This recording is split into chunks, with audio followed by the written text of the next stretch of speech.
Happy Sunday adik-adik. Hari ini kita akan bernyanyi bersama Kak Vilea, Kak Hana, dan Kak Devana. Yuk ikutin gerakan kita.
Adik-adik, mari kita siapkan hati kita dengan menyanyikan lagu ini.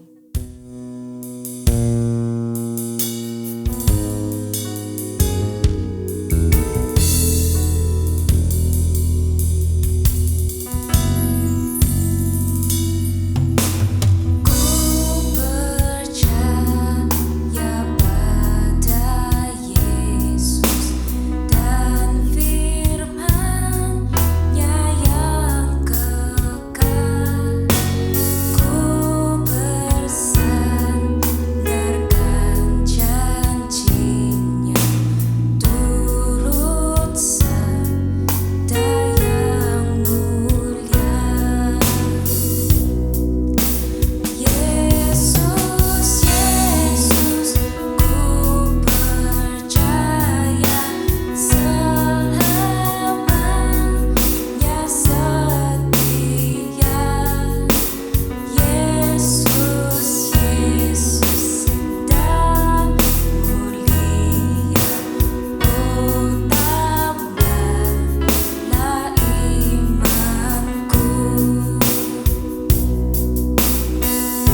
Adik-adik, mari kita berdoa. Tuhan, terima kasih Tuhan atas kesetiaan-Mu kepada kami semua. Sebentar lagi kami akan mendengarkan firman Tuhan. Tuhan, Engkau tuntun kami supaya kami dapat mendengarkan firman-Mu dengan sungguh-sungguh. Terima kasih Tuhan, kami sudah mengucap syukur dan berdoa. Di dalam nama Tuhan Yesus, amin. Halo adik-adik, pada hari ini kita akan mendengarkan firman Tuhan tentang Roh Kudus memberi hidup baru. Hari mulai gelap dan sesosok bayangan berlari-lari melalui gang-gang kecil, berharap tidak ada yang melihatnya. Dia sedang menjalankan sebuah misi. Jika sampai ada yang melihat kemana dia pergi, dia bisa kehilangan nyawanya. Tidak, dia bukan James Bond yang ingin menangkap orang jahat. Tapi dia juga bukan orang jahat. Malahan dia merasa dia adalah orang yang cukup baik. Karena dia suka menaati semua aturan. Jika dia ada di sekolahmu, mungkin kamu akan menyebutnya murid kesayangan guru. Adakah dari kalian yang tahu siapa orang ini? Ada tebakan? Ayo kita dengar ceritanya. Mari kita baca bersama-sama di dalam firman Tuhan. Ayo, kakak tunggu dulu. Silakan adik-adik buka di dalam Injil Yohanes pasal 3. Nanti akan kita baca mulai ayat 3 sampai 5 dan ayat 16 sampai 18. Kakak tunggu ya. Oke, siap? Kakak bacakan dulu ya. Siap-siap ya adik-adik. Injil Yohanes pasal 3 ayat 3 sampai 5. Yesus menjawab katanya, "Aku berkata kepadamu, sesungguhnya jika seorang tidak dilahirkan kembali, ia tidak dapat melihat kerajaan Allah." Kata Nikodemus kepadanya, "Bagaimanakah mungkin seorang dilahirkan kembali kalau ia sudah tua? Dapatkah ia masuk kembali ke dalam rahim ibunya dan dilahirkan lagi?" Jawab Yesus, "Aku berkata kepadamu, sesungguhnya jika seorang tidak dilahirkan dari air dan roh, ia tidak dapat masuk ke dalam kerajaan Allah." Nah, sekarang ayat 16 sampai 18. Kakak bacakan ya adik-adik ya. "Karena begitu besar kasih Allah akan dunia ini, sehingga ia telah mengaruniakan anaknya yang tunggal, supaya setiap orang yang percaya kepadanya tidak binasa, melainkan beroleh hidup yang kekal. Sebab Allah mengutus anaknya ke dalam dunia bukan untuk menghakimi dunia, melainkan untuk menyelamatkannya dari dia. Barang siapa percaya kepadanya, ia tidak akan dihukum. Barang siapa tidak percaya, ia telah berada di bawah hukuman, sebab ia tidak percaya dalam nama Anak Tunggal Allah." Banyak orang sudah mendengar pengajaran Yesus dan melihat semua mujizatnya. Tapi mereka tidak mengerti bahwa Dia adalah Anak Allah sendiri, penyelamat yang Allah janjikan. Salah satu dari sekian banyak orang yang mendengarkan Yesus adalah seorang bernama Nikodemus. Nikodemus adalah anggota dari pimpinan Yahudi yang disebut Farisi. Mereka amat sombong karena mengira diri mereka lebih baik dari orang lain. Mereka pikir untuk pergi ke surga, kamu harus berbuat baik dan menaati 10 perintah Allah. Orang-orang Farisi tidak suka kepada Yesus karena Yesus menyebut mereka orang berdosa dan bahwa menjalankan peraturan agama tidak akan menyelamatkan mereka dari dosa mereka. Setelah mendengar pengajaran Yesus, Nikodemus ingin mengobrol dengannya. Wah, apa yang ingin ia tanyakan ya? Suatu malam, dengan mengendap-endap, dia menuju rumah tempat Yesus tinggal. Dia tidak menemui Yesus siang hari, karena ia tidak ingin siapapun melihat kemana dia pergi. Karena jika ada yang memberitahu orang-orang Farisi lainnya bahwa Nikodemus menemui Yesus, pasti dia akan ada dalam masalah besar. Tetapi sesuatu di dalam hati Nikodemus mendesak untuk dia harus berbicara dengan Yesus. Jadi dia mempertaruhkan segalanya dan pergi menemuinya di malam hari. Ketika dia menemukannya, dia berkata, "Guru, aku telah mendengarkan pengajaran Guru. Dan Guru sudah melakukan banyak mujizat. Tidak ada satu orang pun yang seperti Guru jika dia benar-benar bukan utusan Allah." Tuhan Yesus melihat jauh ke dalam hati Nikodemus yang sombong karena menganggap dirinya baik. Padahal ia orang berdosa dan Yesus mengasihani dia. Nikodemus bertanya dalam hati, "Bagaimana mungkin aku bisa diselamatkan?" Sebelum Nikodemus bertanya, Yesus sudah tahu apa yang ia ingin tanyakan. Itu karena Yesus adalah Allah. Yesus juga tahu semua pikiran kita. Jadi sebelum Nikodemus bertanya, Yesus memberi dia jawaban. Adik-adik, sebenarnya pertanyaan dalam hati Nikodemus itu adalah juga pertanyaan dari setiap kita juga, bukan? Kita semua ingin tahu bagaimana cara kita bisa diselamatkan. Mari kita dengar jawaban Yesus. Aku akan memberitahumu sesuatu yang sangat penting. Jadi perhatikan, jika seseorang tidak dilahirkan kembali, dia tidak bisa masuk surga. Apa? Dilahirkan kembali? Gimana maksudnya itu dilahirkan kembali? Bagaimana kita bisa masuk ke dalam rahim ibu kita terus dilahirkan kembali? Gimana itu dilahirkan kembali? Apa mungkin orang seukuran kamu dan orang dewasa masuk ke perut ibu lalu dilahirkan kembali? Apa mungkin ya? Hanya bayi kecil yang bisa lahir keluar dari perut ibu.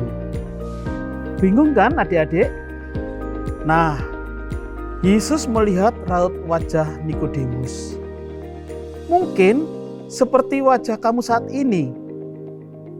Dan Yesus mulai menjelaskan apa yang dia maksud.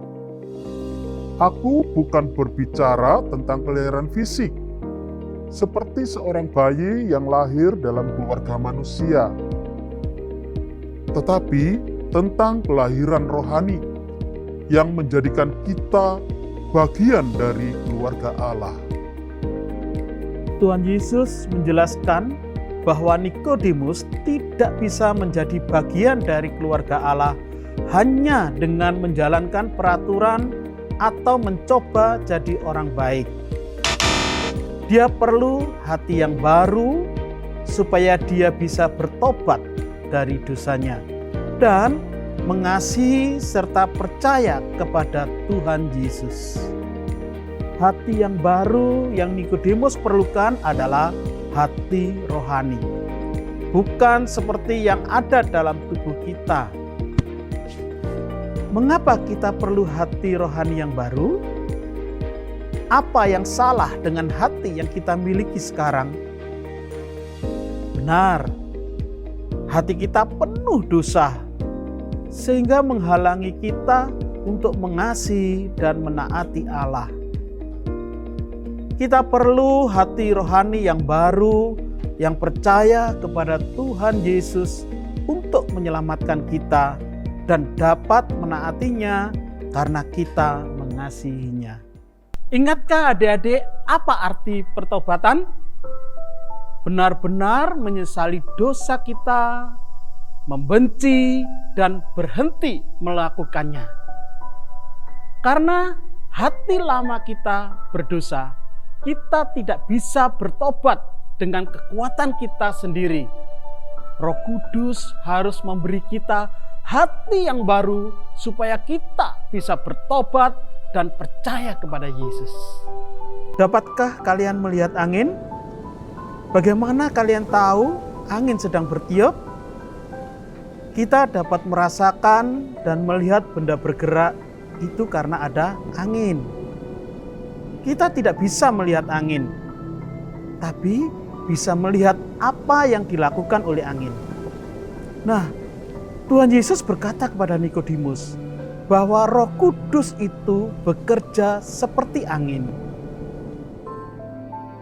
Yesus berkata bahwa kita tidak bisa melihat Roh Kudus, tapi kita bisa melihat apa yang Roh Kudus kerjakan.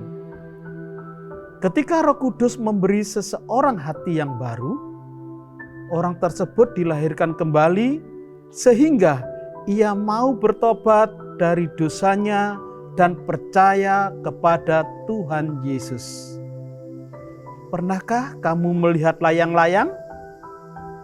Kalau saya lempar ke atas, akankah layang-layang itu terbang?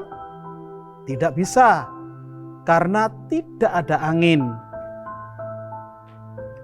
Angin memberi kekuatan layang-layang untuk terbang. Seperti itulah cara Roh Kudus bekerja di dalam kita. Dia memberi kita kekuatan untuk bertobat dari dosa kita dan percaya kepada Tuhan Yesus. Nikodemus harus mengerti bahwa dia tak bisa jadi bagian dari keluarga Allah dengan menjalankan peraturan agama saja atau berusaha jadi orang baik dengan kekuatannya sendiri. Nikodemus punya hati lama yang berdosa. Dia perlu Roh Kudus untuk memberi hati yang baru. Hati yang baru artinya lahir baru, agar bisa bertobat dari dosa, percaya kepada Yesus, dan jadi anaknya. Ingat di dalam Injil Yohanes pasal 3 ayat 16, ayat itu adalah bagian dari percakapan Yesus dengan Nikodemus. Karena begitu besar kasih Allah akan dunia ini, sehingga Ia telah mengaruniakan anaknya yang tunggal, supaya setiap orang yang percaya kepadanya tidak binasa, melainkan beroleh hidup yang kekal. Apakah Nikodemus percaya kepada Tuhan Yesus? Bacaan Alkitab ini tidak memberitahu kepada kita tentang hal ini. Jadi kita tidak tahu apakah pada malam itu dia menjadi percaya atau tidak. Tetapi Alkitab memberitahu kepada kita bahwa beberapa tahun kemudian setelah Yesus disalibkan, Nikodemus membantu membawa tubuh Yesus ke dalam kuburnya.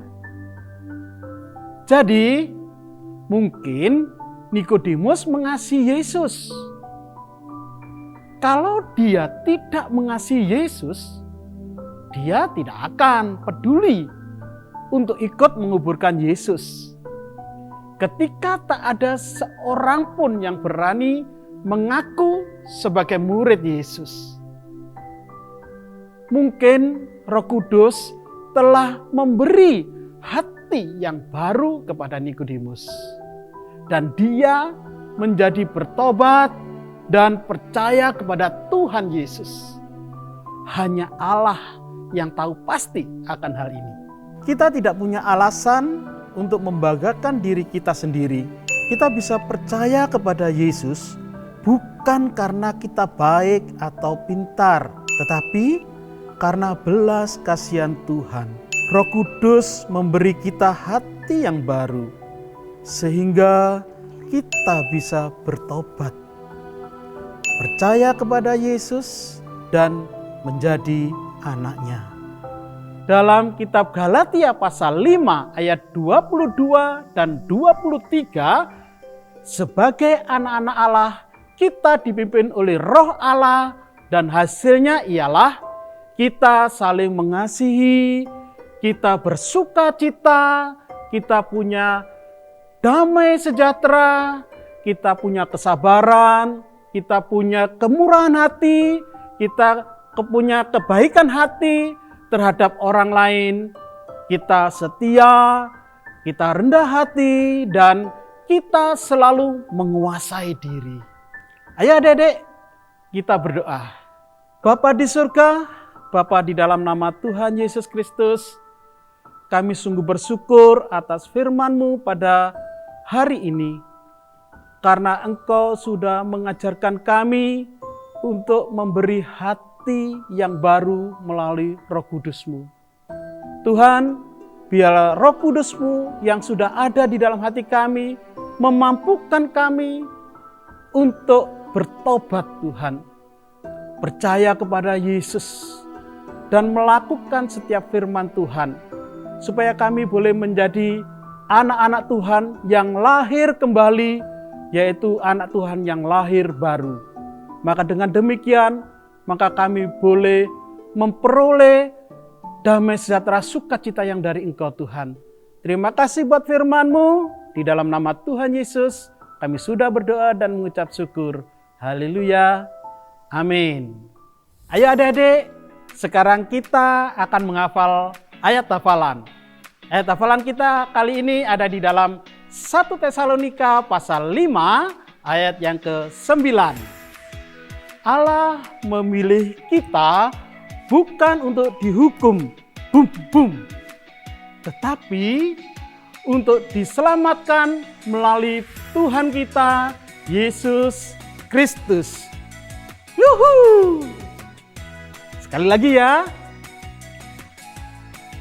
1 Tesalonika pasal 5 ayat yang ke-9. Allah memilih kita bukan untuk dihukum, tetapi untuk diselamatkan melalui Tuhan Yesus Kristus. Yuhu! Now we memorize it in English. 1 Thessalonians 5 verse 9. God did not choose us to suffer His anger, but to have salvation through our Lord Jesus Christ. Woohoo! One more time. 1 Thessalonians 5 verse 9. God did not choose us to suffer His anger, but to have salvation through our Lord Jesus Christ. Woohoo! Adik-adik, sebelum kita berpisah, kakak mau mengingatkan tentang 4M. Yang pertama, memakai masker. Yang kedua, menjaga jarak. Yang ketiga, mencuci tangan. Dan yang keempat, yang paling penting ini, membaca firman Tuhan setiap hari. Karena firman Tuhan akan menuntun langkah kita setiap hari juga. Tuhan Yesus memberkati.